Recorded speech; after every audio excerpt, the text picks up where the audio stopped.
On this week's show, we're discussing everything revealed at this week's Xbox Partner Showcase, all the Game Award nominees and the shocking snubs, and it's Switch 2 exclusives Kirby Air Ride is better than Mario Kart World. All that and much, much more on this week's GamerGuild Podcast.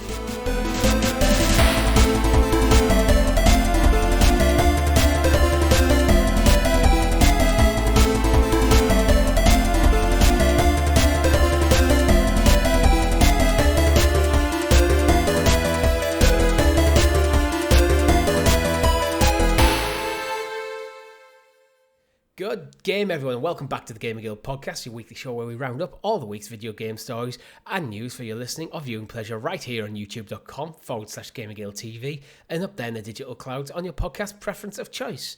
Podcast players for this week are a very ill Mr. Richie and the Arcane Rogue, Mr. Chris. How are you doing? I'm also ill, but I think we've got slightly different viruses each. Mine is my lungs. I have mine's very much horrendous coughing fits. A head. Yeah, see, I've not had any I've not really had a blocked nose. I've not got that, but it's a cough where it's at the point where when you cough and it hurts your head, it gives you an instant headache feeling. Yeah, you've really, been coughing that much. It's rattled my skull.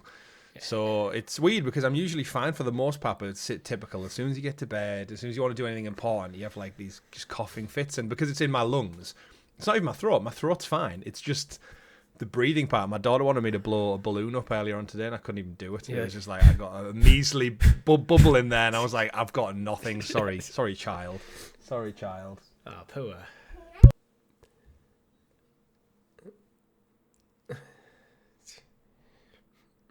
Night.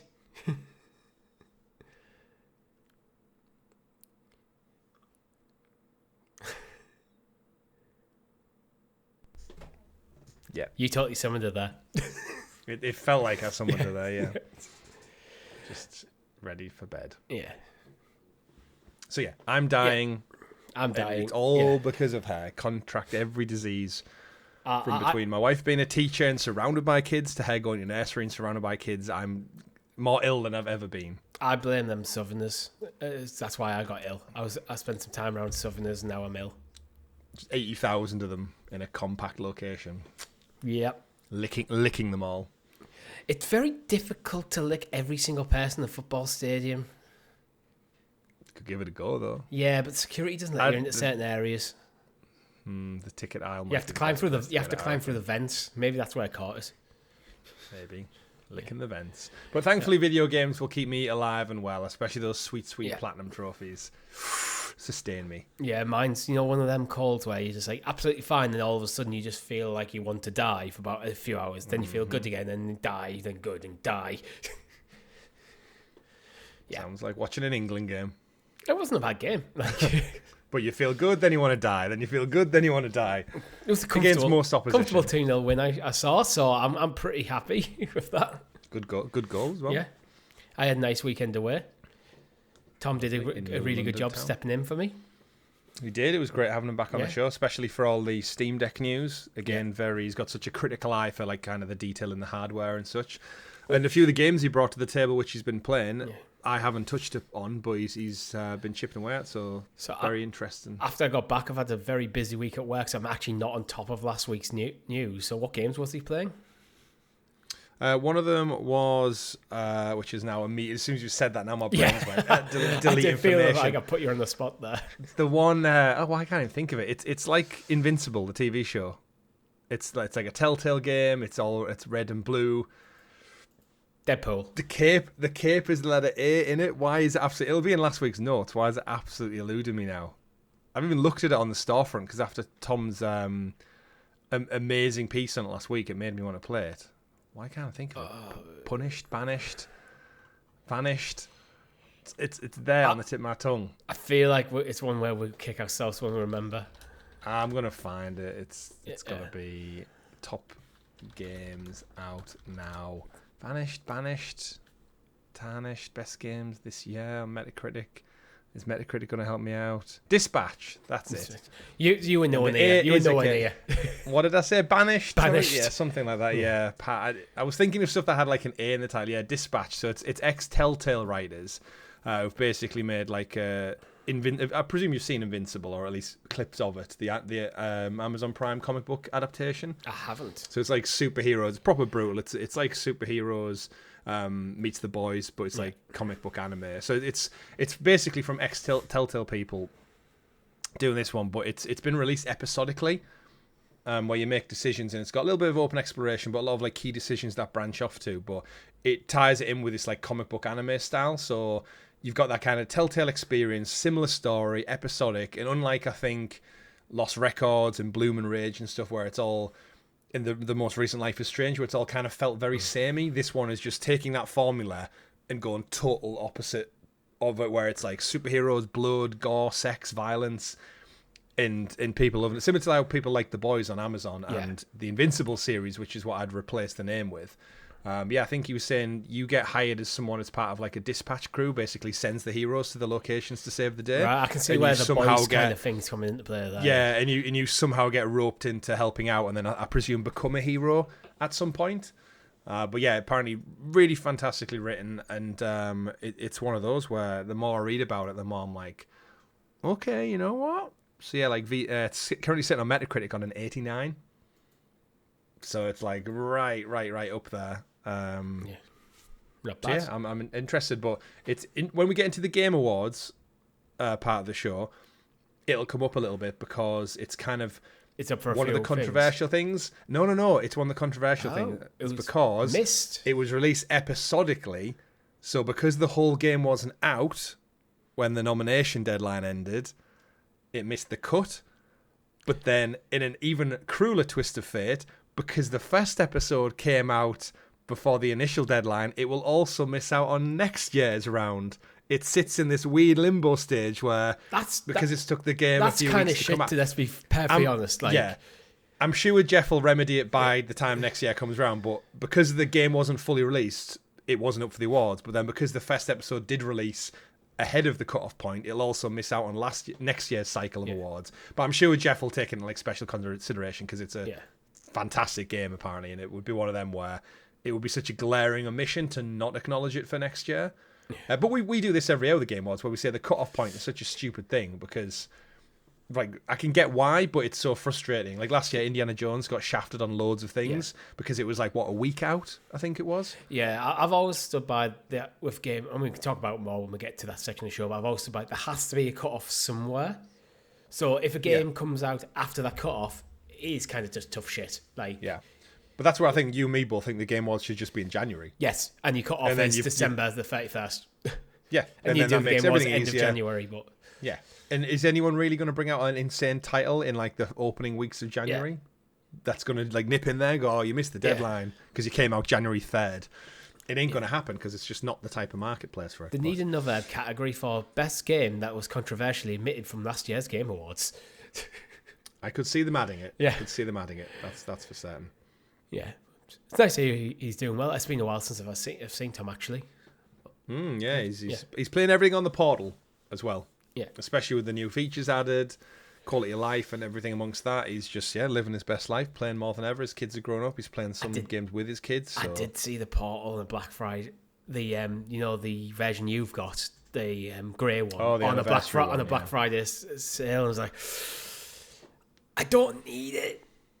I want it, but I don't need it, and I'm just paying more money for just to make my Portal grey, and then I have to faff on with selling mine. So was it $190 or something? It's like I want to say $179 off the top of my head. It's so it's such good value for money if you've not got, especially if you've not got one already. I know there's been a bit of talk in our Discord this week actually about Black Friday sales and a few people picking up controllers. I looked on Amazon. And Amazon are ridiculously priced. You're actually better off going direct to PlayStation from what I've seen price-wise. Right. PlayStation haven't... So the grey anniversary one, I think is discounted on the PlayStation Direct. I think might be 40, 50 quid. On Amazon, I think when I looked, it was like 70 or 80. So they've done the classic, put up the price so they can put a discount on it. Yeah, well, Amazon's kind of one of them storefronts now. Actually, the closer you look at it, you realise it's basically a glorified eBay where there's a lot of just private sellers listing things within Amazon, so it doesn't feel like it comes direct anymore. Don't get me started on that. I won't. as far as I'm concerned, if I buy something from Amazon and Amazon take the payment, these private sellers are Amazon's suppliers, and if there's problems, Amazon should fucking deal with it. But they don't. So Well, yeah. Well, like, I've just had that again without getting too much into it. Yeah. I've just had a Christmas tree delivered from B&Q. yeah, And guess where they left it? in the on bin. On the porch. Ah, Just yeah. on the front. Just literally on the front for everyone to see. Big, massive, huge box. Nat got a Christmas present delivered. They left it in the snow under her car tire, but she went out before she saw the email. Ooh. Luckily, no damage. But like, if you are listening to this and you're a delivery driver, I'm speaking to you directly now. If you haven't put it in a place designated by the person or handed it to a human being or through the letterbox, you've dumped it. It's not delivered. It's not delivered. You've just dumped that parcel. Yeah. I appreciate the quotas, and then you got a hard job, you work really hard, all that sort of shit. Don't dump people's packages in the street. Yeah. And if you take a photo for evidence, make sure it's recognisable that the parcel is where it is.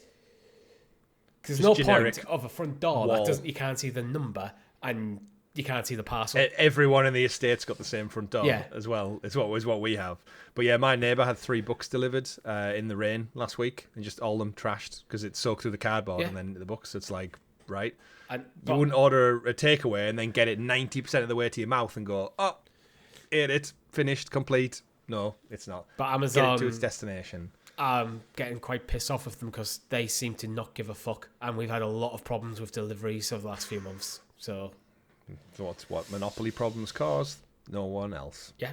But go support your high streets out there, folks. Go buy stuff in person. Monopoly if is you can good, be though. bothered. It's cold outside. Yeah, it's a good game, Monopoly. It's a good game. Won't be at the Game Awards though. And talking about games, before we get into it, we do have a great show lined up for you this week. But Chris, what have you been playing? I've been playing Sly Cooper 3. I finished it though. I got the platinum. I had a little bit more grind than I thought it had in certain parts, and I did that typical trophy hunt thing where I got sucked into enjoying the game so much that I'd went through I passed about 2 or 3 that I needed in that particular level. You got distracted. It was really irritating, yeah, because it was like it's broken up really like methodically into just 6 levels and then a boss fight at the end. So it was like within this level, I need to do these 4 miscellaneous trophies. And at the start of the level, I'd go, right, I need to do this fight with this Panda King, and I need to do this with Sly, and this with Bentley. You need to steal 5 of those things. So just 4 things per level. And yet it would get like 90% of the level, I'd go, hang on a minute. And I'd look at the trophy and go, I've just passed that part of the mission. And just like my brain just gets so sucked into playing the game, I forgot I was there for a trophy purpose. Yeah, so that happens sometimes. But I'd say it's a sign of a good game. It is, yeah, and it thankfully, because the game was broken up into levels, it was quite easy to just go back and start that particular challenge within that level and just bash them out on my portal within like 10 minutes a pop. So the cleanup wasn't too messy. It's just, I think, between other things, it's just taken a lot longer than I thought it would do to get through. But that, and I also checked out Call of Duty Black Ops 7. Campaign's terrible.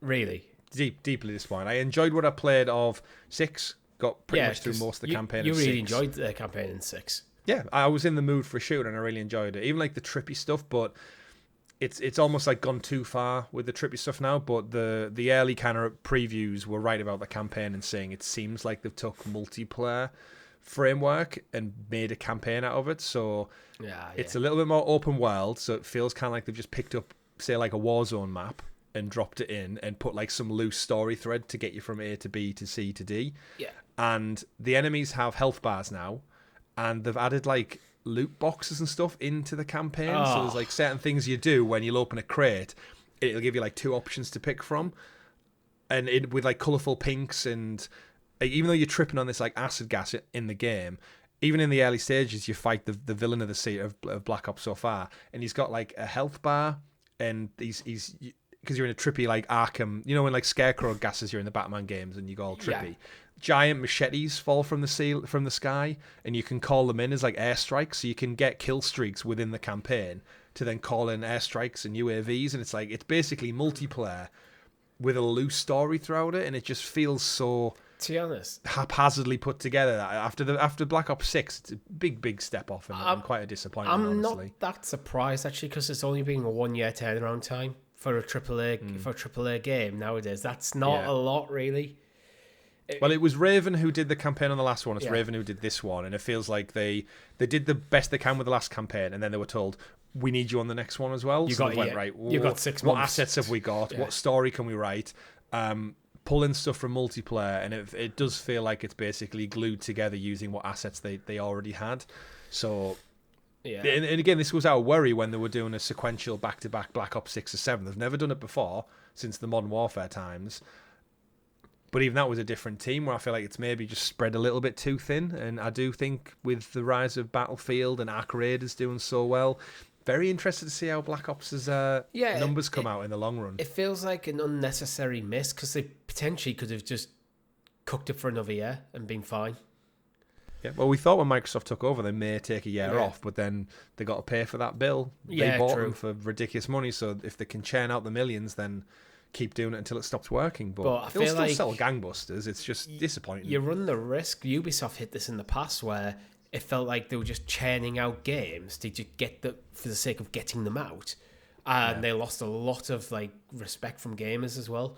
Didn't ultimately hamper their bottom line too much, but it can damage your reputation. Yeah, absolutely. And again, it ran great. Yeah. Shooting mechanics were super fun. It was very fluent and frenetic.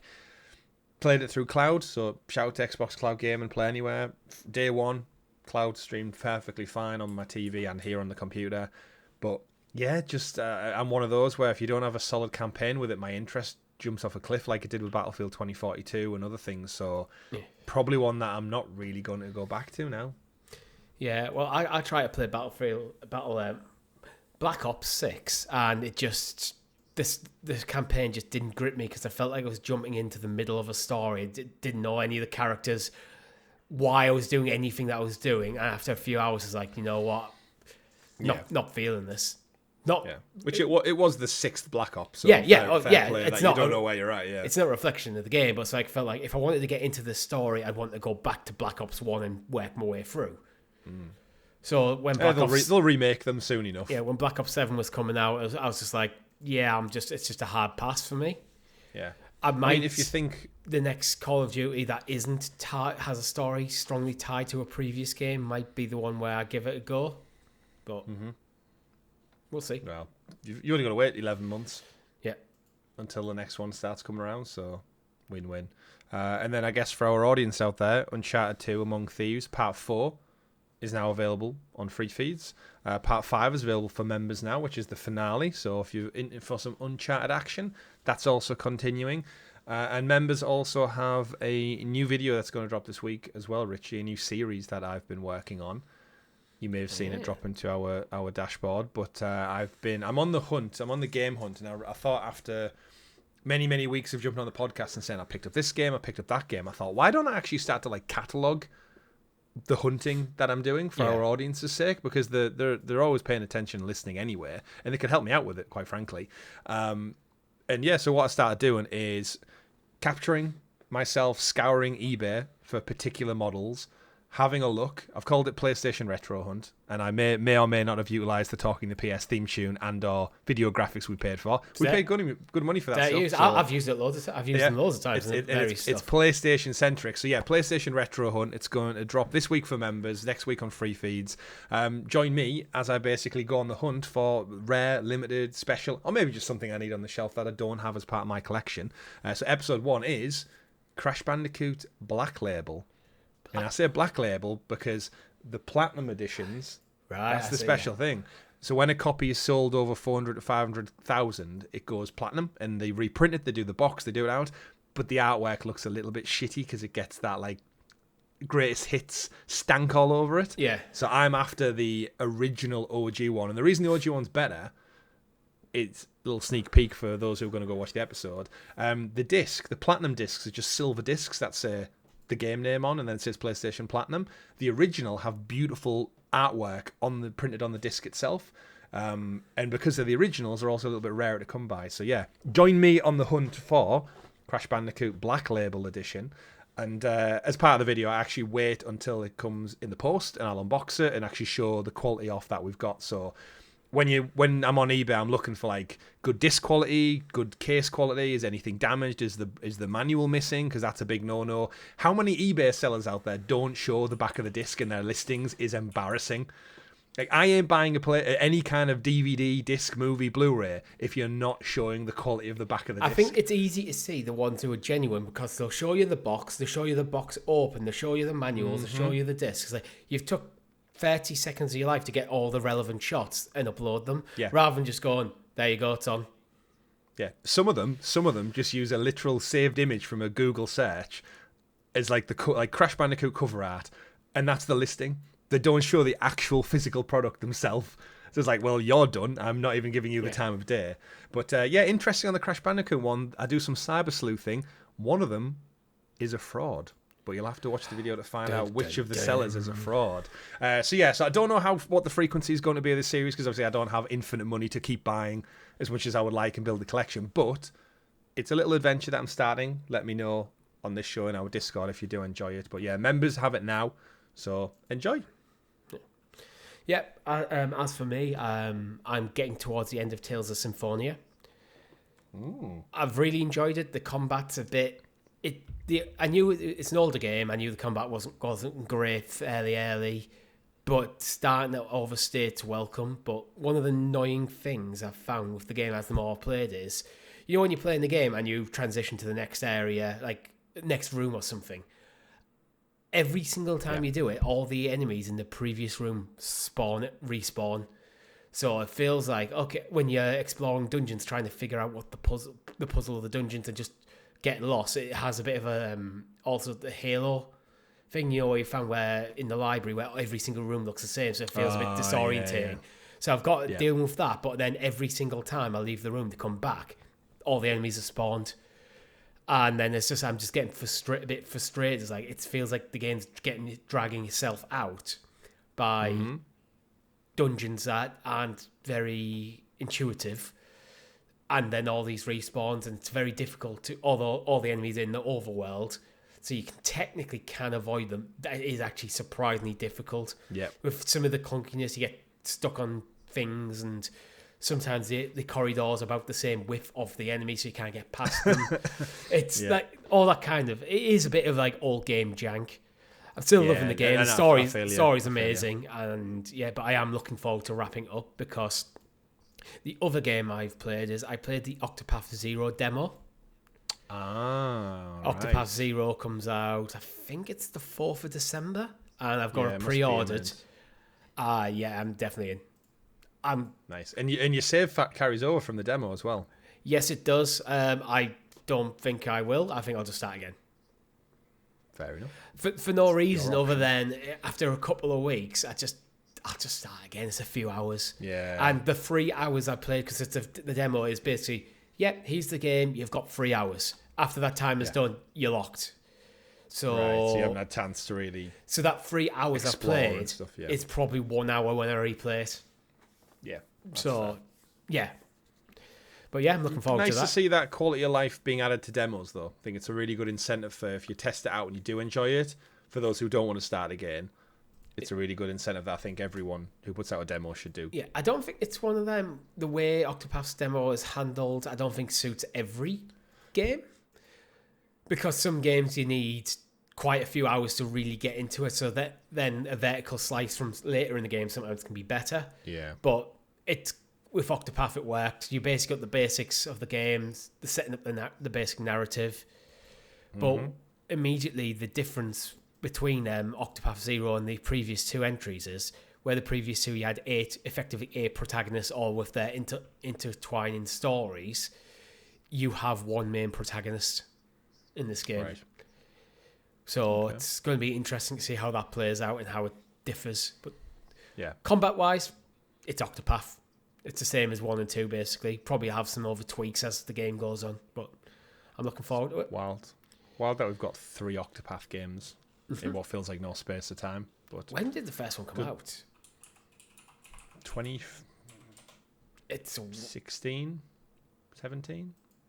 2018. later than I thought. Wow, even later. Wow, yeah, I'm surprised. So in 7 That's years, a good turnaround. we got 3 games. Wow. Rest in peace, Stadia. It came out in Octopath actually made it to Stadia. Did. But yeah, I'm looking forward to it. But that is all we have time for you this week. Chris, would you like to introduce us to the... That's a backwards segue, but yeah, the graciously gathered GamerGuild Gazette, aka the news, not the end of the show. No, I just needed a segue, and I'm a bit rusty because I'm full of cold and I missed a week. But the news is brought to you, as always, by wonderful Guild Heroes, which you can join for as little as 99p over on the YouTube channel. Gives you early access to Uncharted 2 Among Thieves Part 5. Is there anything else up there at the moment? PlayStation Retro Hunt, and other stuff like that will come your way. And thank you very much for supporting the channel. We really do appreciate it. Xbox. It pays for our meds. It pays for the meds. Keeps us sane. To be fair, 99p bronze subscription would actually pay for a packet of paracetamol. So yeah, but not it's Limson. one thing we genuinely could buy. Seen not the price of Limson, Limson nowadays? £5 a box. No. The powder sachets. No, the tablets. Oh, right. No one wants the powder sachets. No one wants the powder sachets. Yeah, they're horrible. Yeah. Oh, it's lemon flavour. Yeah, it still tastes like shit. Yeah. I mean, I will still drink them with a mill, but I'd rather just take a tablet. Yeah. Xbox, Chris. Partner preview this week? Yeah, a bit of a stealthy one as well. Didn't really promote it that much, and all of a sudden it was like, boom, partner preview, and all my YouTube followers that I watch are like, oh, we're doing a reaction, we're doing this. It was a bit... It was a bit like the State of Play. They kind of like played it down.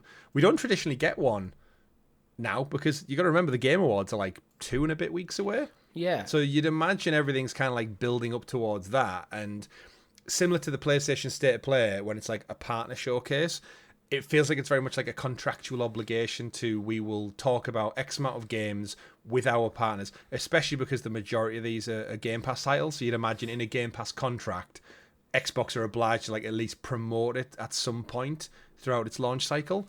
But we did get a nice introduction to a couple of games. Some things we already knew about. Some things shocked me, which I'd totally forgot that they weren't even out on Xbox yet. And somehow they're like launched today. And it was like, I could have sworn this game was already on Xbox, but apparently not. And a couple of other little nice things sprinkled in there. So yeah, we can do you think dive into it and see what we've got. The controversy over Xbox, over Game Pass from last month, that they've needed something to really remind people of value a bit before Christmas. I think things like this are planned so far in advance, especially for like gathering trailers from third-party companies and relying on like NDAs and stuff to keep it secret. I think it's just one of them things that they've always had in the pipeline to hit. And it looked really good, to be fair. There's a good couple of picks out of it that I quite appreciated and enjoyed the look of. All right. So where would you like to start with this? Well, I've got it chronologically now, a doc. So if you want, I can just work my way through it and talk about each little one. Full disclosure, I haven't actually watched the showcase. Just being ill, being at work, being away. Just the first I knew about the showcase was the day we're recording. That's fine. So I'll just pick out my top picks. Yeah. So the first one they showed was a game called Armistice. Which is kind of like it was like a world premiere. It's a third-person roguelike shooter, which I know roguelike usually puts a lot of people off, but it looked really, really cool. It looked like a group of mysterious people basically summoned someone from another realm to help fight the demons in their world, and it's very like high fantasy goblins and monsters, but the person they summon looks like a character straight out of Destiny. So it was like this weird juxtaposition of like, hang on a minute, we've got like high-tech... It's like a robot dude with a hooded cape. Yeah, he literally straight up looks like something out of Destiny. He's a little bit bigger than the people, but yeah, it says it's an event known as the Vanishing, which has ended the world. Armistice sees you become a mass warrior, summoned and magnificently armed to defeat the demonic horrors wandering the ruins of Paris. Your motivations are a mystery for now, so we're excited to see what Armistice narrative has in store. And yeah, just gameplay, even though it looked, they called it a roguelike, it looked very much like Returnal. So which is a roguelike. Give me a Dark Souls world. Give me a Destiny super cool character, and Returnal combat. It works. It looked lovely. It looked interesting, fun, and it was It was just one for me that was like, it piqued my interest. I must admit, I am very much in the camp of as soon as I hear the word roguelike, my interest drops from being interested to completely dismissing it because it's just not a style of game that I'm interested in. But it does look cool. Well, it is coming to Game Pass as well at some point in 2026. So well, you might when it comes out though. I think I've got Game Pass for another week. But yeah. Well, it definitely won't be there another week. But yeah, that one looked really good. Just to kind of kickstart the day overall. We got into the Mound Omen Cthulhu, I think was the next one that they showed off, which this one was like kind of the next, when you start, you're part of that showcase where you're going to have that ebb and flow of like some things look great and really resonate with you, other things necessarily don't. Did someone just trash something in your house there? The garage door's just outside my office. Right. I was going to say it sounded like a big metal thing falling over. The Mound Omen of Cthulhu. It's an expedition arrives on a mysterious coastline shrouded by dangerous jungles and supernatural forces. It's inspired by H.P. Lovecraft, as you can imagine, with Cthulhu in there. Players work together. It's a 4-player game, so it's kind of got what was it called? It was a 3-player game where you hunted a big monster together as a team. I forgot what it's called now. I'm terrible at things today. But yeah, essentially you can jump through, but work as a team to uncover the horrors and treasures that lie within this kind of jungle environment on the island. You know what? It looks fun. I can see this being, as long as the game's not too long, I can see this being a cool thing. Imagine one of them if somehow me, you, and Tom and Rob all found a stretch of time where we could play this game together. Headsets on, playing through the game together. That kind of going through the mystery and probably getting into it. I could see that being an awesome game. Yeah. Well, again, it's following. Well, aside from all the gore and the violence and stuff, the kind of Strange Brigade mantra that we played, where it's like, you all have little unique powers. You're all out there, and there's monsters, and just team up to defeat them with the added element of Cthulhu. So you've got that cool Lovecraftian horror added to it.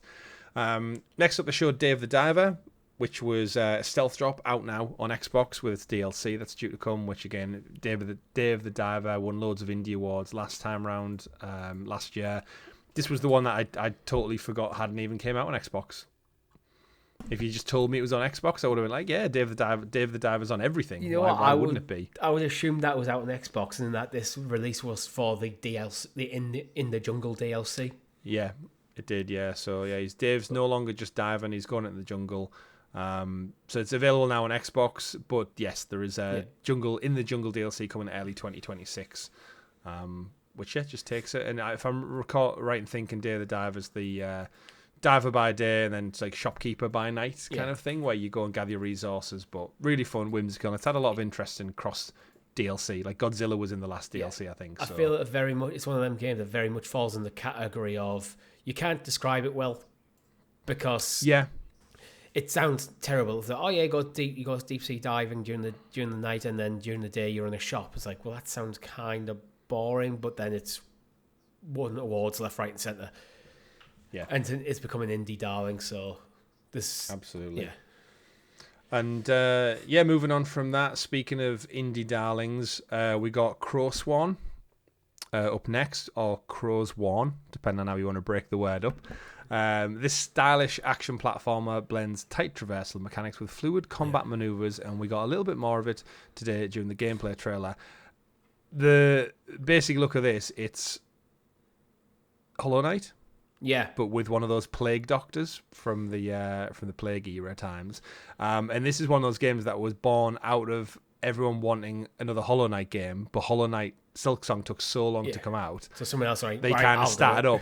I'll do it, and then unbeknownst to obviously this developer as well, because it is an indie team,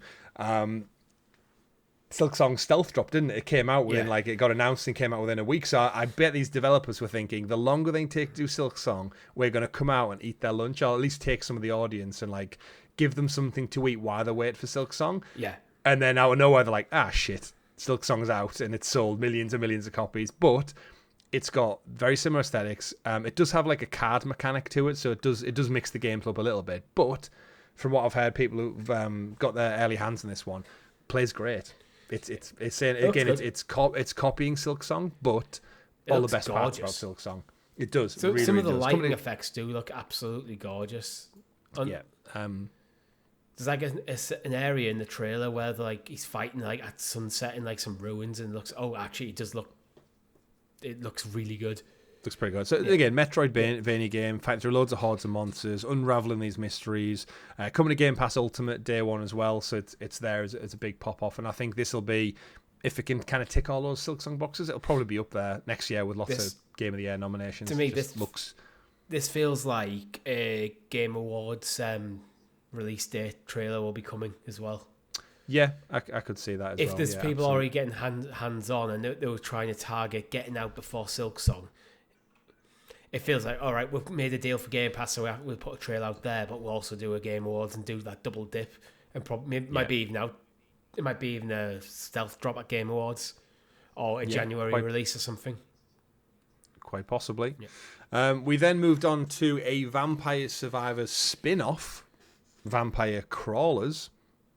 So it's not the sequel to Vampire Survivors, which is they've came to be known as Garlic Lights, because there's a whole list of games on Steam that are essentially doing the same thing Vampire Survivors did. This is a brand new one. It's first person now. Yeah. It has deck building in it as well. It's got a roguelike dungeon crawler, similar to the original Vampire Survivors game. But yeah, the kind of devs, the intro video was really funny for it because they added all this humor of... they almost had like behind the scenes camera. When you listen to deleted scenes on like DVDs and stuff, and they have the director and some members of the staff talking about what they're doing. They did that over the trailer, so in the background you could hear them saying like, "Don't mention card builders. Everyone's getting fed up of card builders now. Don't mention it." Yeah.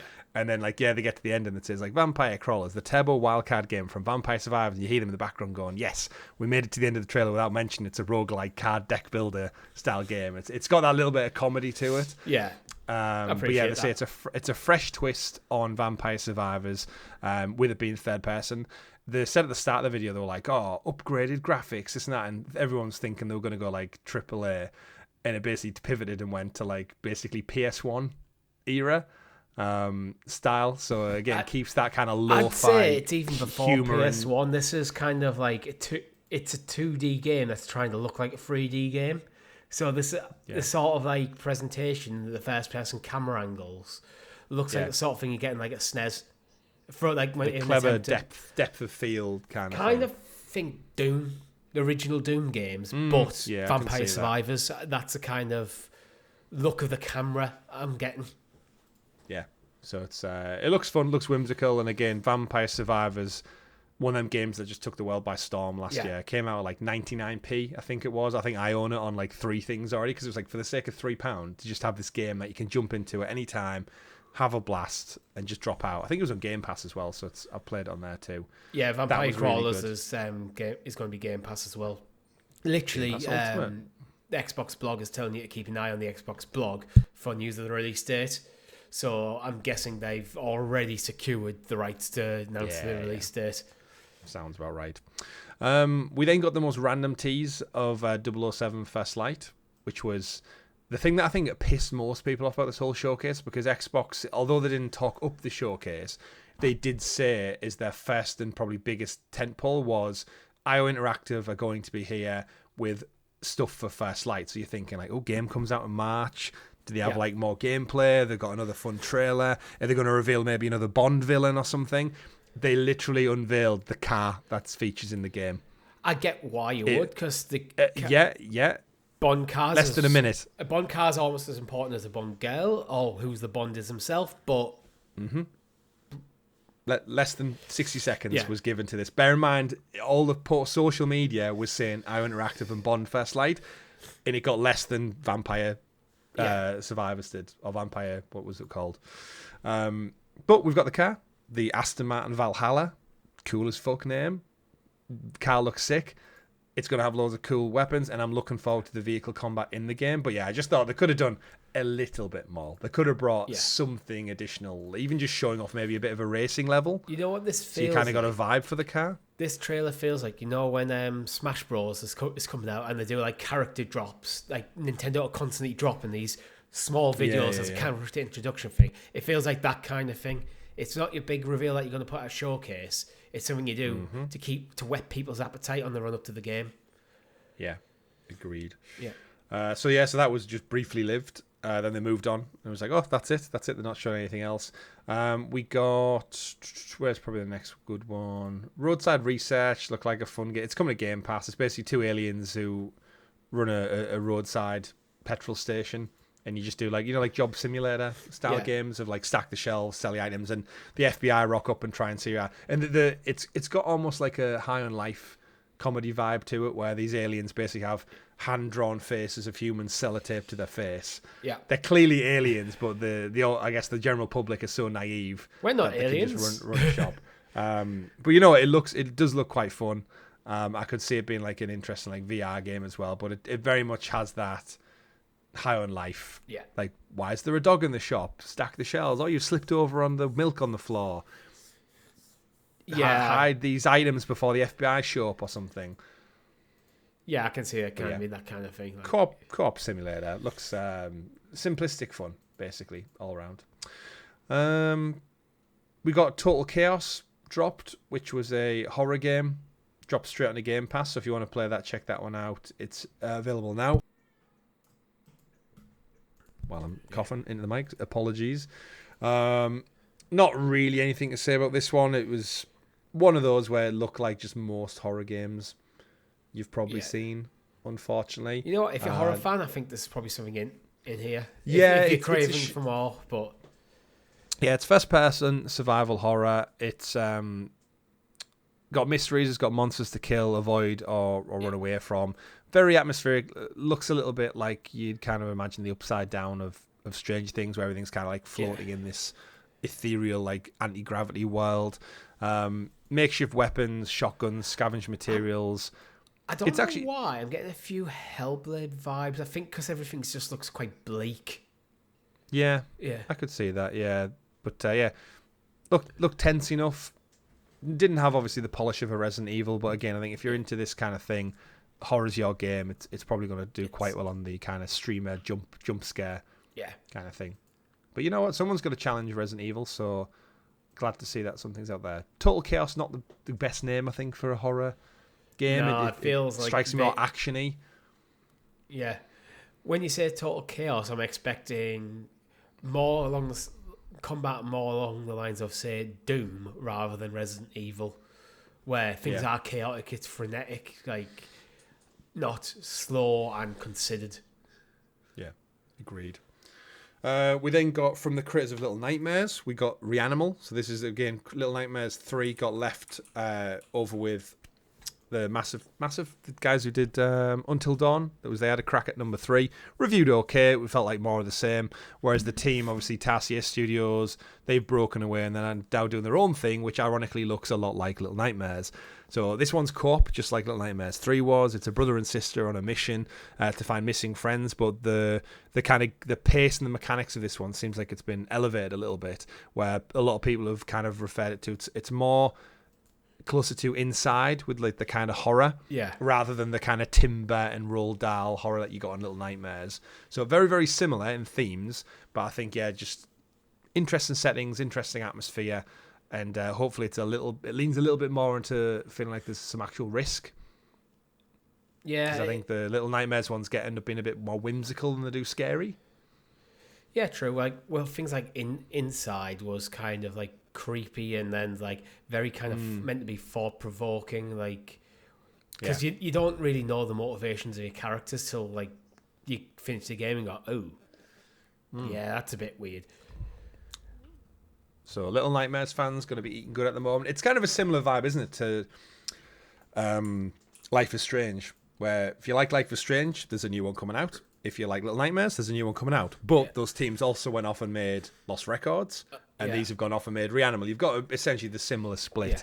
I think you play both Lost Records and Life is Strange. Yeah, same. I saw it on a Black Friday deal, and I was like, do I want to get it? And I thought, it'll be on another free service at some point. I don't need to pick it up. I might consider it, because once I've finished Tales of Symphonia, I'll probably have a week. I guess shorter game. See, this is where I'm similar, because I've just finished Sly 3. I'm like, I want to jump in probably over my Christmas break in Indiana Jones again with the DLC on PlayStation and get that platinum trophy. But in between then and now, I'm like, I need some a bit slow pace. So I'm thinking like a Telltale-esque one. And that's why when Tom was like waxing lyrical about Dispatch last week, I thought, ooh, you know what? new IP, something fresh, 89 on Metacritic. It is a Telltale style game. That might be where I'm going to lean to at the moment. So yeah, we're both in a similar boat. I might look at Life is Strange, actually. Yeah. We then got into a really good kind of vein of form with the showcase because they showed off Zoopunk next, which I think was the kind of surprise hit of the whole thing.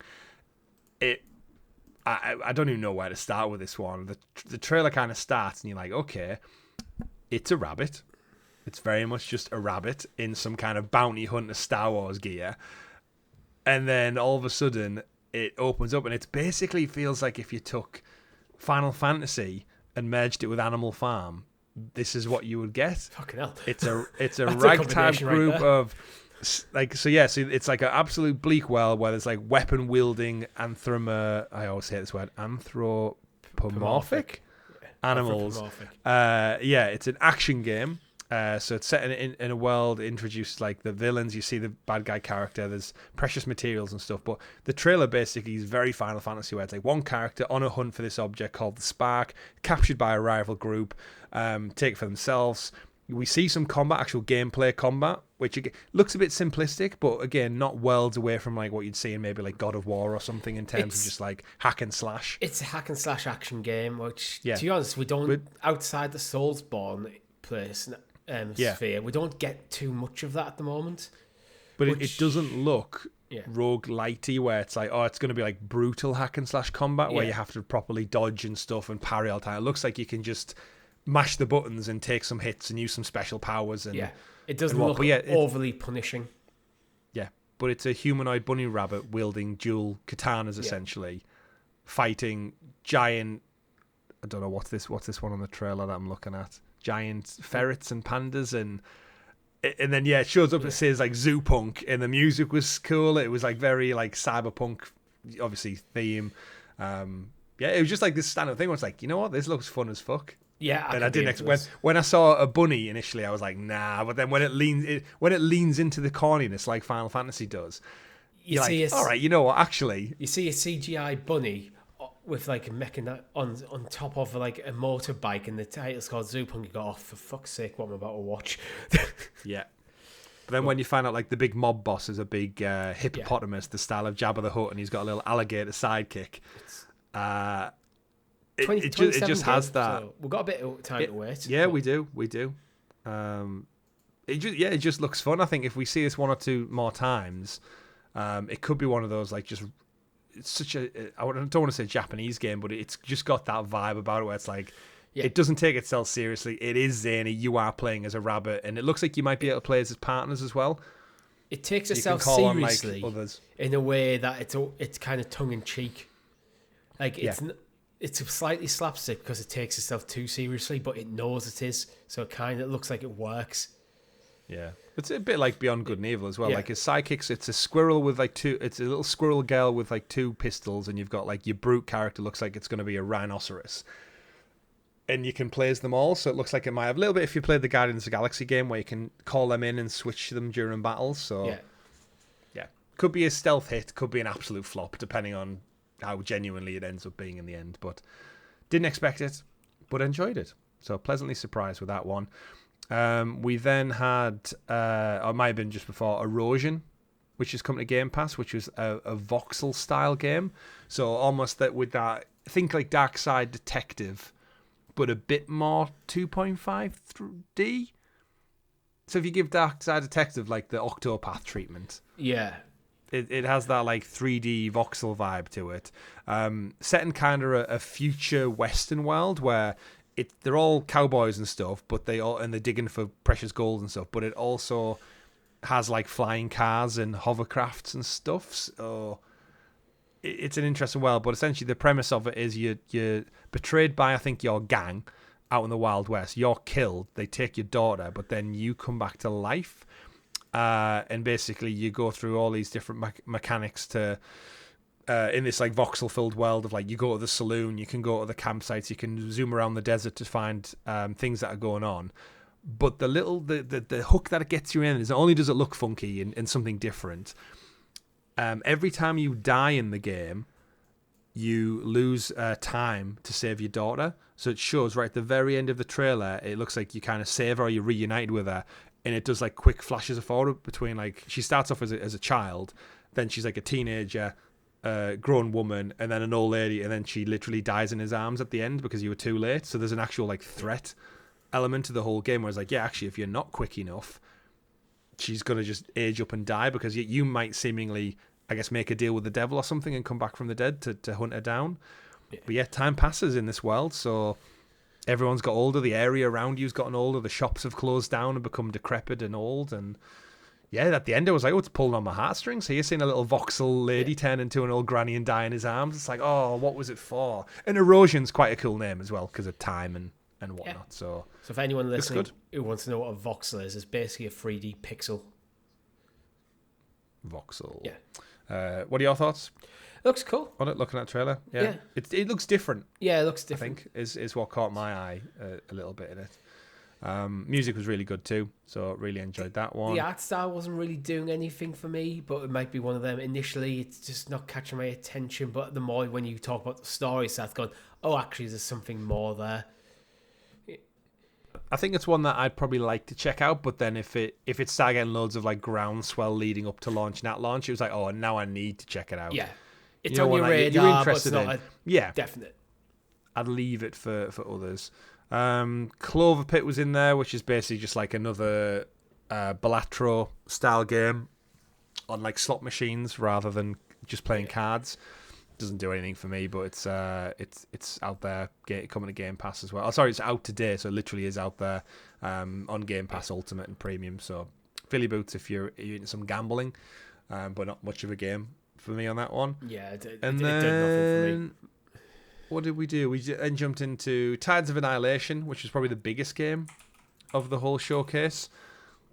We've seen Tides of Annihilation before. It's the kind of fantasy action adventure inspired by King Arthur and stuff. I think we saw this at, I want to say, Summer Games Fest. Yeah, I think we've seen it recently. But for the most part, yeah, it looked to me just like Final Fantasy. Like, if you're in the market for a Final Fantasy game and you don't want to wait another few years, or for the Part 3, the remake, it seems like it would tick that box with a slightly different story and my worry with this is a lot of the overlay and stuff that we see in the because it was a gameplay, a combat trailer. It looks Soulsborne-y. It might not be, but it's screaming Soulsborne for me, which pretty much drops my interest. Yeah.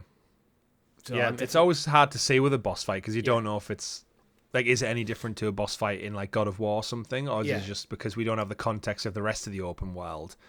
But that's what they've chosen. How for me is how they're currently choosing to present it is to make it at least adjacent to that sort of genre, and the dark fantasy setting kind of leans into that a bit as well. Yeah, there was a really cool part when they're fighting the boss in the video, and the boss kind of like turns the whole floor into like a mirror dimension, and then the boss dives into the floor, and the attacks kind of come up from within the reflection. Yeah, thought it was a really, really sick like artistic choice to do on that one. But yeah, it looks like you're in that world. It looks gorgeous. I think the story is one of them. It looks gorgeous. The story is going to be interesting. Mm-hmm. I'm worried that I just wouldn't enjoy the gameplay though. Yeah. We shall see. Yeah. We shall see. We'll know more in the future. We then got Raji Kaluuya, I think it's pronounced. Raji Kaluuya? Kaluuya.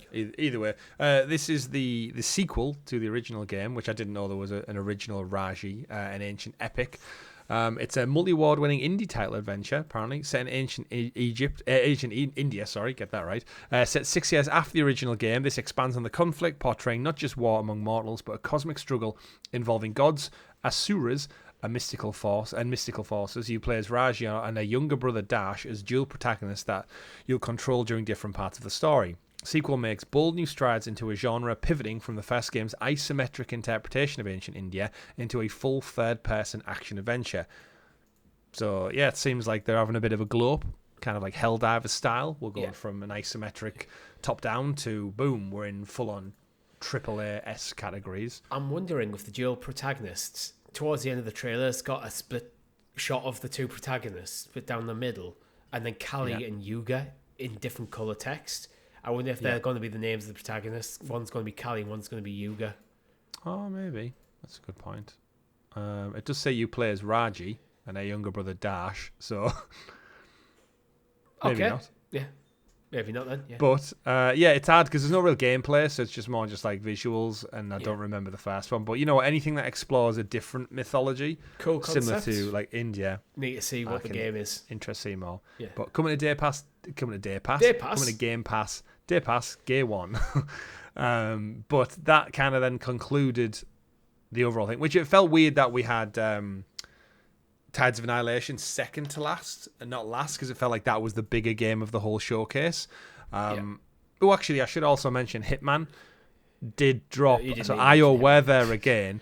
Hitman were back again with another elusive target, this time in the form of Eminem. Fine. Absolute random. Eminem versus Slim Shady is here. So we've had like Sean Bean before. We've had Le Chiffre from Casino Royale, Mads Mikkelsen. And the one thing that did make me chuckle with this one was one of the seemingly ways you can murder him is feed him mam spaghetti. I don't know what song it's from, but vomit on the sweater already, mam spaghetti, yeah. And it was like, okay, I see what you're doing. You're using like little Easter eggs of Eminem songs to do at it, but I don't know. You've got Eminem, you've got what Slim Shady, you've got all like his alter egos within his songs and his albums, so. You might be hunting one down, you kill him, and then, you got the wrong one. It's actually... Because the real Slim Shady didn't stand up. Yeah, it's the one sitting down that you need to watch out for. But, it's baffling. But you know what? If you're a Hitman fan, shout out to IO for supporting the game. And getting some big names. Like, to go to Eminem and actually go, like, can you just give us your rights to a game that's several years old at this point? Yeah, it's an interesting concept. Sometimes you just wonder how these things come about. Is this one of them things where Eminem has been in an interview talking about games and goes, I love the Hitman games. Like, it's how I unwind after a gig or something. And I always had the interview going, we're the guys who made that. Let's talk to him. Like, yeah, we will do that one. Yeah. And there was one called Echo Generations, which I missed out as well, which was a kind of turn-based card combat thing based in like 80s and 90s action movies. Looked quite fun. It had to give me like Sea of Stars vibes. If Sea of Stars was trying to be I don't even know, like a 3D Sea of Stars. What a game! Cyberpunk world, I would guess. Sea of Stars was trying to be anything but what it is. Yeah, it's like, in terms of the combat, but it's Echo Generation 2, so it's actually a sequel. It is coming to Game Pass as well. But yeah, this is one I think I need to see a bit more about it. Looked interesting art style with utilizing voxels again, but threw me for a loop what it was. And then after everything finished, I guess another big takeaway from all this was they announced Xbox full screen experience on PC randomly at the end of it, as opposed which was to like, what?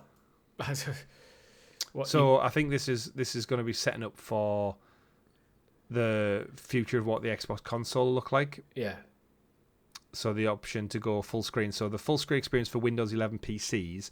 So it's basically all the typical optimizations is this like Steam you see. Big Picture mode? Yeah, essentially, yeah. So it's designed to basically mirror an Xbox on like a PC screen without having to like keep it as a separate browser. So it's so it says like it's optimized, usable. Games will load faster. Yeah, it's a console experience for both handheld and PC. Yeah.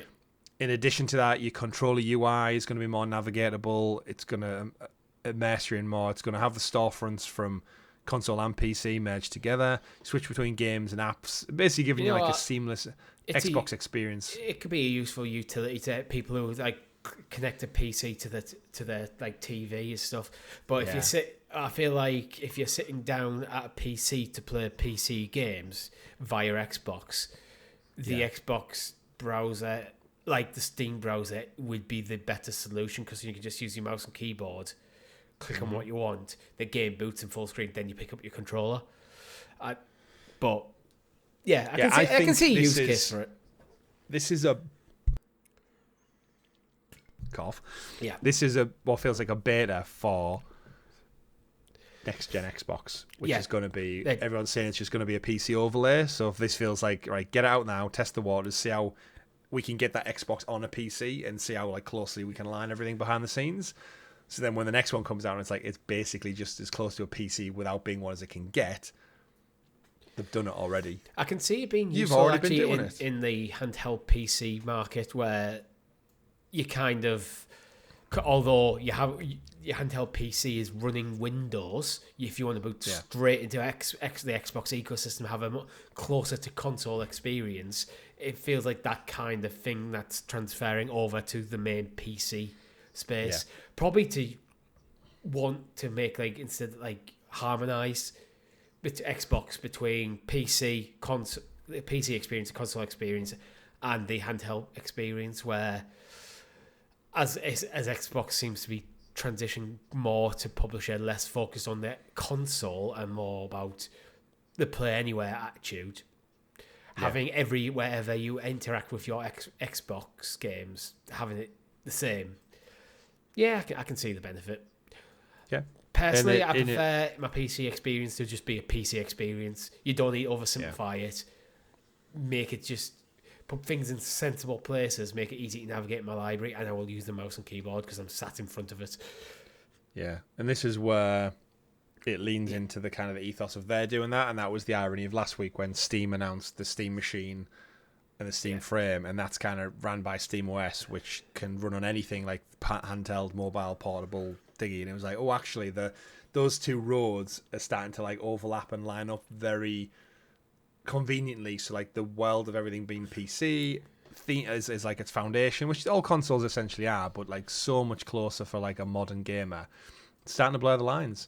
But that was it for, again, something we didn't expect. We got a couple of good announcements, a couple of great games that look really good, and I'm sure we'll see a bit more maybe at the Game Awards or in the future months to come. But nice little stories added on. Talking about the Game Awards, the nominees are out. Controversy. We probably don't have time to cover every single one of them, so we can just pick and choose what category, go for the nominees, see what we think.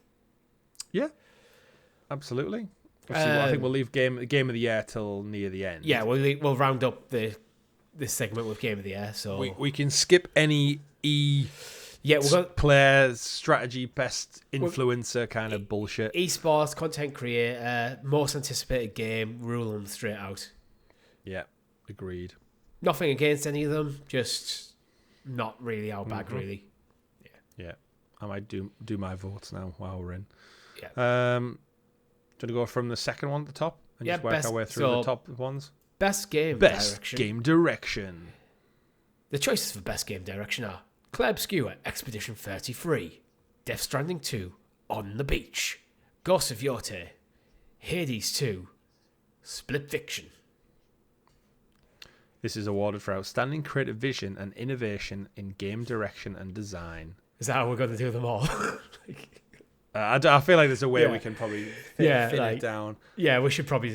You know what? After this category, I'll just read the award, the description, and the titles. Then we'll just go into it. Right. So all worthy contenders for the best game direction, as far as I'm concerned. Yeah, it's that tactical thing with the Game Awards, isn't it? It's actually whoever votes for Game of the Year. This is, I feel like, one of them categories that the second one goes to. So my money is on Expedition 33 kind of clearing out shop. So then I think, well, actually, if everyone's going to vote for that for Game of the Year, they'll probably say best game direction. I could see going to Death Stranding because it seems like a very Kojima category. I'm 100% with you there. If you think of a game director rather than a game developer, my mind immediately goes to Kojima. I've not played Death Stranding 2, but I would not be surprised.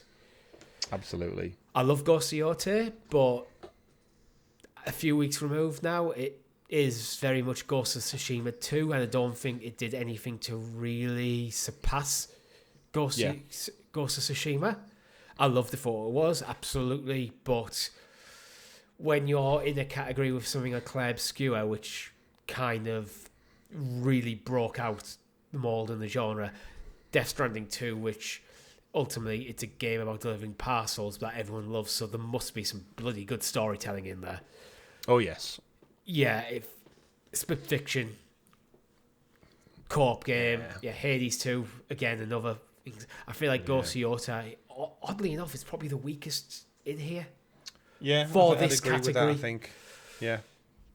Again, on another year, possibly not, but it's been such a good year for standout game direction. Absolutely. Similar in a way to the next category, best narrative.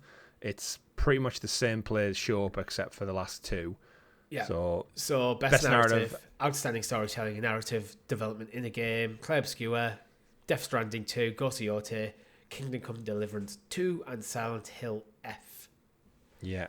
I would have probably said for this one, because it's narrative, I think it's going to be a toss-up between Expedition and Death Stranding 2. Yeah, I think Ghost of Yotei and Silent Hill, as well as praise they were, I think if you're talking specifically narrative, again, haven't played Death Stranding 2 like yourself, but Expedition 33 for me was unbelievable. 100%. I think for me, this is Clay Obscure. Clay Obscure wins this one. Yeah. Again, I haven't played Death Stranding 2, but of the games I've played... Yeah. I mean, we could be wrong, and it could just be a clean sweep where I could see on another day Expedition just wipes every ward, and people just give it its flowers. Remember, it's up there for... It's an indie game. It's received more nominations than any game in history for the Game Awards. Part of me would love it because it was a bunch of ex-Ubisoft devs who basically got told, no, you can't make that game, so they left to make their own studio. Yeah, absolutely. And this is what they come up with. Yeah, because then if we move on, best art direction, outstanding creative and or technical achievement in artistic design. Because a lot of the other ones are sequel. Well, all of them are sequels, in fact. Sorry, I think Hollow Knight looks gorgeous, but it's more Hollow Knight. Hades 2 sequel. Looks great, but it's more Death Stranding more. Whereas Claire Obscure, in terms of art direction, just did so much stuff I'd not seen done in that way before. How many times did you get into a new area and just go, fuck, this is gorgeous? This is the problem with sequels, where Hollow Knight Silksong is absolutely gorgeous visually, but it looks like Hollow Knight. It looks like a better version of Hollow Knight. It's not reinventing the art style. Same with Death Stranding 2. Looks absolutely amazing. Ghost of Yotei looks stunning. Hades 2 looks stunning. But they're all exactly what you expect them to be. Yeah. Clay Obscure is the one that kind of had to define itself. Yeah. Agreed. Yeah. And then moving on, annoyingly enough, the best score and music for outstanding music, inclusive score, original song and or licensed soundtrack. It is a travesty that more Expedition 33 songs aren't in this lineup, because I feel like there's so many moments in that where the music was fantastic. You do realise it's the composer that's listed, not the title. Oh, is it? Is it? Yes. I thought it was the actual soundtrack in it. So okay, I maybe let them off. Yeah. So Clay Obscure again. Yeah, I think so. Again, it's one of them things where we don't take this too seriously for ourselves because we don't have the time, money. We don't have the time to play every game. I wish I did. I haven't heard the Hades or Silksong or Death Stranding 2 soundtracks. Yeah. So as much as I love Ghost of Yotei, I feel like Clay Obscure is the better game. Yeah. And pretty much, if you get them two games head to head in any category, I feel like Clay Obscure is winning. Yeah, I think that it could be a clean sweep, but I think the people who nominate for these, the journalists and the influencers who do this. We should point out the Game Awards isn't really an award show. It's more so a collective show of just trailers and game teasers mixed in with stuff that's voted for people who. They're on their own panels. They don't talk. They don't communicate. Some people think there's this massive committee meeting where they get together and hash this out. They don't. They just submit them, and it's not collated anywhere. I think there is a committee of experts and journalists and stuff who kind of shortlist it, but then it's pretty much any journalist who's registered casts a vote. Then there's also the fan vote element of it. The fan vote counts for less than 10%, I think, is the statistic. But somewhere like IGN, who you think would have the biggest influence on the votes, they all have to pool their answers together and get one per category. Yeah. But then some random and again, it's from across the world, remember, so different tastes and everything. Whereas I think we said last year, if you look at the voting scores, there was loads of websites and stuff we'd never even heard of. And you can imagine they're going to maybe lean more into sports or fighting or strategy games. So again, it's not an exact science, but we're just there for the laughs and the sometimes really. I think, especially with best score in music, it's one of them categories where you could get a split vote. Where sitting IGN, it might be absolutely hypothetically down between it's either Silk Song or Claire Obscure. They went Silk Song, and other outlets had the same thing when Claire Obscure, so Ghost of Yotai wins it because they technically would have been the third choice for everyone. That sort of thing can happen. Same with best audio design. Recognise the best in-game audio and sound design. It's got to be Claire Obscure again. I actually think that's one where other titles may, because for me this is not so much about the soundtrack, more about the general noises and beeps and boops and stuff. So I feel like a Battlefield 6, which is in this category, can come into play with the gun sounds. Silent Hill F, I think, has a chance with it being a horror game. So it's the atmospheric design. Then again, Ghosts of Yotai, very particular with like the whole how it sprinkles in stuff. The swords and stuff. That's where I feel like Claire Obscure may slip down. Where soundtrack probably wins for me, but audio design, I think maybe Ghost of Yotai is probably better. Absolutely. Best performance, I think this is a really important one. Award to an individual for voiceover, acting, motion, and or performance capture. And the reason this one is important to me is because Troy Baker's made it in from last year's category. So that cut-off point where he, hands down, should have just won it last year. And then he's somehow made his way in. He just happens to be coming up against some fantastic performances in Expedition 33.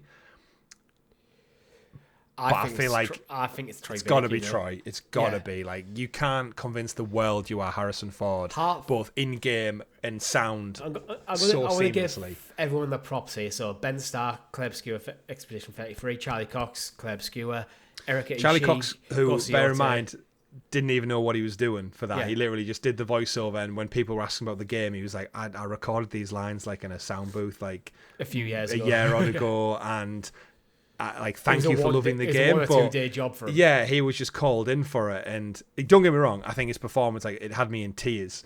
In some parts of, so you can tell the caliber. Like, remember, actually, without any discreditation towards anyone else, he's the only actor, like genuine like television movie actor on that whole lineup. The others have done little bits of TV here and there, but when you think of like celebrity superstar, Charlie Cox is like up there on the list compared to the other ones. Without trying to disrespect their medium. I don't know about Kanatsu Kato, who's the voice actress in Silent Hill F. I'm not sure of her thing. Filmography, nothing I recognise, but as far as I know, she could be absolutely massive in Asia, in Japan, where she's from. Yeah, but they're not voting, are they? Yeah, Jennifer English as well got a nod for Claire Obscure, but I think Troy Baker threaded the line perfectly by sounding like Indiana Jones without sounding like Harrison Ford, so you don't get that uncanny valley thing. Yeah. Which is a tight rope to walk across. Yeah. Agreed. I think even Harrison Ford gave him props for his performance as well. Oh, yeah. Well, he was on stage, wasn't he, last year? They got him out.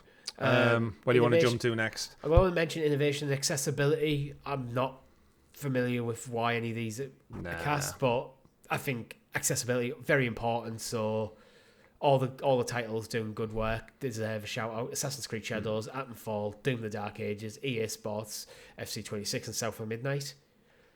Worth acknowledging that they've put effort in. Yeah, absolutely. Best independent game. Outstanding creativity and technical achievement in a game made outside of the traditional publisher system. It should be. I feel like this is the one it won't win, purely because everyone knows it's going to win the bigger awards. So I actually hadn't seen it as a nominee when I said that. It is actually listed. I think they'll give some flowers to possibly Hollow Knight. I think that's got the most. Yeah, or Hades. Hades 2 is a funny one because it's been in early access for so long, so it feels like it's already been out for over a year. But for me, I think this is the one where Hollow Knight nicks in and gets it could be. I feel like Hollow Knight might get the political vote in here because it is such a beloved game, and if it's not quite hitting Game of the Year because of something like Claire Obscure, this is where it might be given the nod. But I think it probably should go for Blue Prince because I feel like that was the breakout indie this year. Yeah. Hades 2 and Hollow Knight were what people expected them to be. Fantastic indie games. Yeah. Clay Obscura doesn't feel like an indie game, even though it is. Yeah, so I agree. And that's why we've got Best Debut Indie Game, which is for the best Clay Obscura studio, which is in there, but so is Blueprints. And Dispatch actually is snuck in there as well. So it's weird, again, how Dispatch can get vote. So again, to Down with the Game Awards is if your game hasn't released at a certain date, you can't get into the top categories. But if enough people vote for a particular game in the lesser categories, it can get in there because it's not a flagship category. So it's like one of them weird Game Awards rules that they'll probably sort out for next year, but it probably should be Clay Obscure because they're a bigger game, it is still their debut, and I think you need to be as impressive as they've been on their first ever game is wild.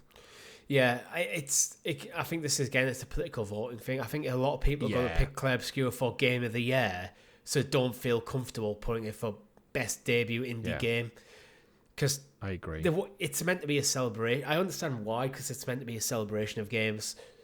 So, theoretically, if you're the best game that year, you should be a good chance of winning every category that you're eligible for. Well, yeah, absolutely. But a lot of voters might just want to go, no, I don't want to give you Best Narrative Direction because I'll give you Best Game of the Year. I'm going to give that to someone else who deserves a shout out.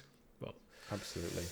And I think rounding it down, I think we'll go Best Family Game rather than go to the other, because I feel family games are a different entity. Like Best Action RPG, Best Action Game, it's like they all kind of feel the same, whereas I think the family game... Indiana Jones is the best action adventure, you know?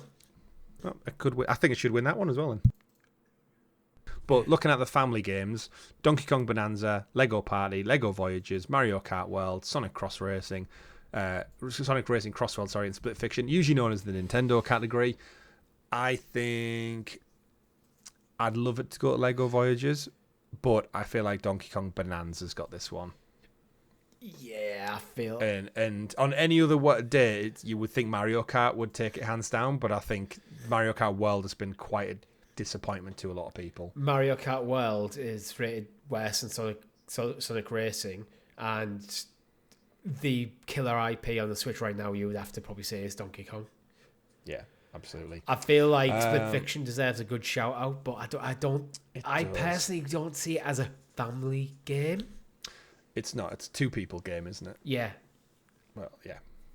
And then, I'm happy to move on to the Game of the Year, the big one, Richie. Yeah, which Game of the Year.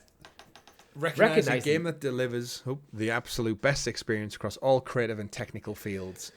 And I guess this is where, for me, a little bit of controversy comes into it, because there's no Ghost of Yotei, and not because I enjoyed it, but because it's the second highest nominated game there. So there's something in my head which thinks like, so after Clair Obscura, Yotei has got more nominations in other categories than anyone else, and yet that I feel like that automatically should justify it being in the top 6 Game of the Year category. I feel like looking just at this numbers? list, it's Death Stranding that I would knock off this list, or maybe Kingdom Come Deliverance, which, by all rights, is a fantastic game, but as we went through the categories, didn't show up much. Hades 2, Hollow Knight, Death Stranding, and Clair Obscura are pretty much ever present. Yeah. I mean, it won't win, because Expedition's going to win everything. But, I just do look at it and think, like, Donkey Kong absolutely probably in there, no surprise. I don't think Hades, Hollow Knight, The reason I feel like Death Stranding is... It's very subjective, it's very artsy, and I don't feel it's the best game, but I don't think it's meant to be the best game. Yeah. Is this just the Kojima effect? Yeah, it's like, it's brilliant. It's almost certainly brilliant at what it does. But I almost feel like the best game needs a bit more of widespread appeal, and I think Clair Obscura, while it is a French JRPG, effectively, did kind of break through to into mainstream gaming. Oh, 100%. 100% it did. If Death Stranding didn't have Kojima attached to it, no one's talking. It's not... I don't feel it would have the same effect on the gaming landscape as it does. I agree with you. And again, I just think, from a pure numbers game, it's baffling that Yotei isn't in there. When it, as you said, category per category, I would have put Yotei in that higher one.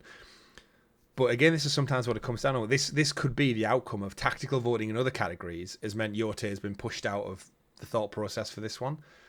So it would definitely be up in my top 5 of the year, but this is where we don't have the luxury of playing them all. Yeah, but in this top 6, I've only played one of these games, so... Yeah. And again, we should point out, the Game Awards, there's no critical eye that says you have had to play every game. If you did something for the BAFTAs have a very strict guideline rule of actually you need to have played all games that are in the nominated categories, otherwise your vote can't be submitted. So they have very strict rules of like how long of each thing you need to play. Game Awards is just like it's just a popularity contest. Yeah, I think they rely on it being so many different outlets voting, and a lot of the bigger outlets will have people who've played it talking on the committee. You can guarantee, when it comes to IGN talking about Game of the Year, whoever was the lead reviewer of these 6 games is sat in that room. Yeah, absolutely. Yeah. And once again, it's back to poor Xbox not having anything in the final lineup. Once again, I saw a chart come out of like percentages of like every year of the Game Awards, the percentage of like Sony, Nintendo, third party. You know what? To be fair, of this list, 5 of these games are technically indie. Just shows you. Well, I don't know about Kingdom Come Deliverance. Being published by Deep Silver. Does that count as indie? Probably not. Death Stranding 2 was published by Sony, but Kojima Productions is an independent studio. Obviously, Donkey Kong is Nintendo. That does definitely not count as indie. But, yeah. No, I don't think so. It just shows the quality of indies. And at great. the moment, it's good for the industry. With PlayStation currently lacking in the first party offerings, Xbox having first party offerings, but not really. They're just not quite getting to this level. Yeah. I think for me, looking at this year's lineup, I would have said no, not for Oblivion. I didn't see not for Oblivion this year, actually. True. South Midnight, yeah, that deserves a bit more props. In another world, I think, again, depending on the times, in another world, I think Indiana Jones probably missed out because of the timing thing. I think Indiana Jones could have replaced something like Kingdom Come Deliverance. It's got two. It's got two nods. Action but again, I think because so long has passed, and it does have that recency effect, doesn't it? I think it might take. I actually think Indiana Jones might take action adventure. Yeah, I think it will as well. As like a nod to you didn't make it to the Game of the Year award, but which to me that means Ghost of Yote may walk away with nothing. I think it could. Which year was it? Was it Spider-Man that got shafted? Oh no, was it Horizon? Wasn't it? It was Horizon, where like it was in nearly every category and it won in nothing because it was like, was it Red Dead and God of War took everything? Yeah, Breath of the Wild. Red Dead, God of War, and Breath of the Wild, I think, stole everything. But it came out in a year where it was a contender for pretty much every category it was eligible for, but not the best. It was either second or third best in every category. But that was the strength of that game. Never the bride. That was actually probably the strength why Horizon was such a strong game. Yeah. Because it did everything incredibly well. It just didn't. There was just always that one game that did each individual component slightly better. Yeah. Agreed. Right, we're running out of time, and I did say we talk about Kirby Air Riders. So, Kirby Air Riders, Chris. 79 on Metacritic. Really good reviews. Yeah, fine. Better reviews than Mario Kart World, which is the best. So if you want to play a racing game, 1, go get Sonic Cross Worlds Racing. 2, maybe play Air Riders. It's a follow-up to Kirby Riders, I think it was, or maybe just Kirby Air Riders, the original. According to a lot of these reviews, say stands head and shoulders above Mario Kart World as one of the definitive racing games on the Switch platform. If you're after nostalgia from the GameCube version, promise you'll have an amazing time. It's the same concept, just executed almost to perfection, says Atomics, who gives it a 9 out of 10. But yeah, it's odd that it's Kirby's on the front cover. Yeah, apparently it says full of variety, hearty challenges, a joy to play. Anyone who relishes unconventional game experience, great online components, well implemented. My new go-to game for multiplayer fun. Fair, Shout out to Kirby, the little green ball doing it well. What was the last one? Kirby and the Forgotten Lands looked great as well, where it was like Kirby meets The Last of Us. and you go around and suck everything up in this weird, broken down, photorealistic world on a Switch game. Metacritic's doing that thing where it doesn't load half the reviews, so I'm struggling to find anything interesting. Just move on. We've covered it. But yeah, it's doing well. So just goes to show, the quality of the game probably matters more than the title nowadays, which is a good thing. We've got about a few minutes. Where would you like to round things up? I think just rattle through the headlines. There's not really like any meat on the stories. They're more just like updates. So yeah. So your quick news is New Game Plus has come to Ghost of Yotei. Nice addition. It not brings too, yeah, about the right time after. Not too long. A few more trophies, but I've moved on, so I'm unlikely to go back. New armor sets, new weapon dice, new charms. Just generally, he's New Game Plus. There's more stuff. Higher level cap. There you go. Mafia: The Old Country. We've talked about this previously. It's getting the free play mode, so you can just drive around the island of Sicily. Yep, can't kill anyone though. It's still very much exploration rather than killing NPCs to your heart's desire, because it ain't Grand Theft Auto. Yep.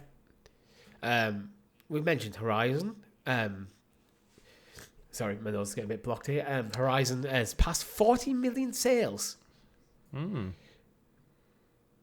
Which I did want to get your take on the mobile game that was announced last week, but you're not up to speed with the news, so we'll skip that one. Highly disinterested. I knew you would be. Yeah. But shout out to Horizon. 40 million is a decent feat for a game that everyone seems to be shitting all over.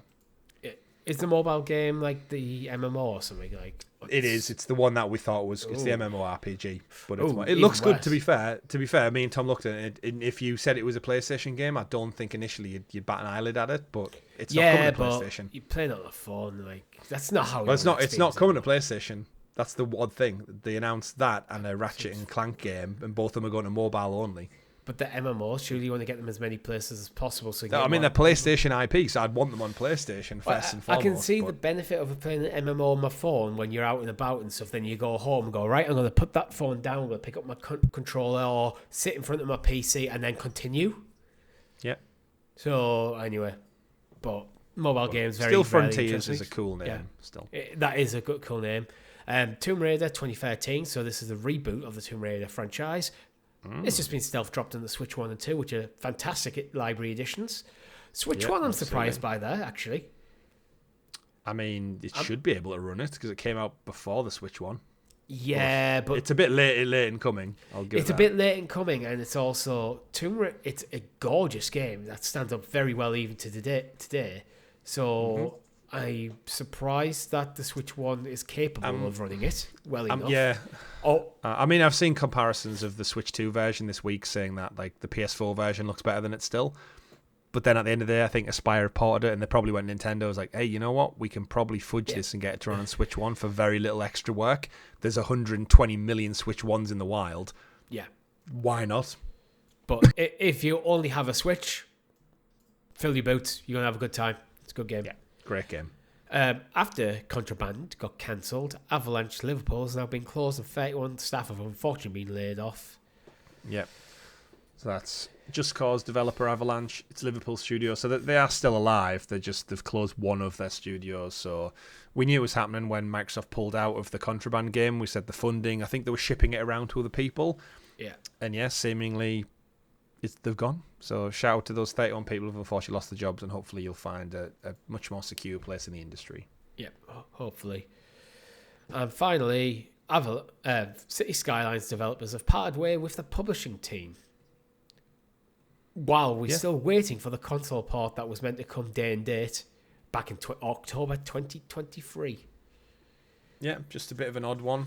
The folks behind City Skylines, the sequel, which has been struggling since its launch with just like bugs and glitches and stuff. It wasn't They're seemingly just moving on, and the publisher. I'm guessing the publisher didn't want to relinquish their rights to it, so they've went, all right, cool, we're out. Yeah. Kind of similar to Little Nightmares. Square Enix kept all the rights, and Tarsier moved on and just went, all right, fine, we'll go make Reanimal. Yeah, it might have just been a case of the contract term was coming up, and it's like, we don't want to renew to try and fix a game that was potentially forced out too soon, and continue bleeding money as a developer, when they'd probably rather move on to make another game. So it's like a case of, right, this is the end of our partnership. Thank you for everything you've done. Goodbye. Yeah, seems that way. And hopefully City Skylines 2 finally gets up to standard. Because there's a good game in there somewhere. Absolutely. Yeah, well, we enjoyed the first one. Oh, God, the first one's great. But that is all we have time for this week. We like to end up every single show with this day in video game history. So starting from November the 22nd, Chris, what jumps out to you? Oh, well, just like last week, me and Tom had an absolute whirlwind of like several consoles had released on this day, several massive games had released. I think last week was the Xbox launch. Good day for games. All around. But yeah, the 22nd November, 31 years ago in 1994 in Japan, the Sega Saturn launched for the very first time. Awesome. 29 years ago, in 96, we had Command & Conquer Red Alert, started the phenomenal Command & Conquer series. What were you going to shout out? I was going to say, sticking with consoles, 20 years ago, the Xbox 360 came out, and 12 years ago, the Xbox One came out. So Microsoft liking the 22nd November. Chris is dying. 15 years, you've seen me do it several times this episode. Apologise to audio listeners if you made it this far for all the coughs. 15 years ago in 2010, Red Dead Redemption Undead Nightmare expansion, which is the best DLC ever released, which has just recently got a PS5 port as well, so play it on your latest consoles. 12 years ago, Legend of Zelda: A Link Between Worlds came out on the 3DS. I feel like the 3DS is one of them unfortunate consoles where it feels like now we're into our second generation of Switch, it feels like a lot of games are still stuck on that platform that haven't made their way. Some of it is part of probably the dual screen stuff, and these rumours Nintendo are working on a Nintendo DS port, so maybe this is a game we'll see make it to Switch 2 eventually, but I doubt it, to be honest. Yeah, agreed. And then skipping forward a few days to November 24th, we got 33 years ago in 1992, Sonic the Hedgehog 2. Probably one of the best games, if not the best, on the Sega Genesis. You're skipping over November the 23rd with Legend of Zelda: Ocarina of Time. Yeah, I am. Shit. And that's about it, really, actually, for that day. 24th also has Donkey Kong 64, 26 years ago in 1999. And then the last one for me is 24 years ago in 2001. We got Simpsons Road Rage, which was the less interesting prequel to Simpsons Hit and Run. Still fun, but more Crazy Taxi than Grand Theft Auto. But it did spark what became Hit and Run. Diddy Kong Racing, 28 years ago. Awesome game. Awesome kart racer. Arguably better. Revered better, yeah. Yeah, reviewed better than Mario Kart 64. I think because it had an adventure mode, so it had a bit of an open world and stuff. It wasn't just straight racing. Yeah, almost like Crash Team Racing. But I feel like Mario Kart 64 was still more iconic than Diddy Kong. But absolutely. But just that like is this episode. Yeah, but that is all we have time for this week. If you like the video, hit the like button, subscribe to the channel, and ring that bell to get in the loop of all fantastic content here at GamerGuildTV. All the links you need for merchandise, Discord servers, our socials are in the description below. Thank you very much for watching. My name's been Richie. I've been Chris. GG everyone. Goodbye. Goodbye.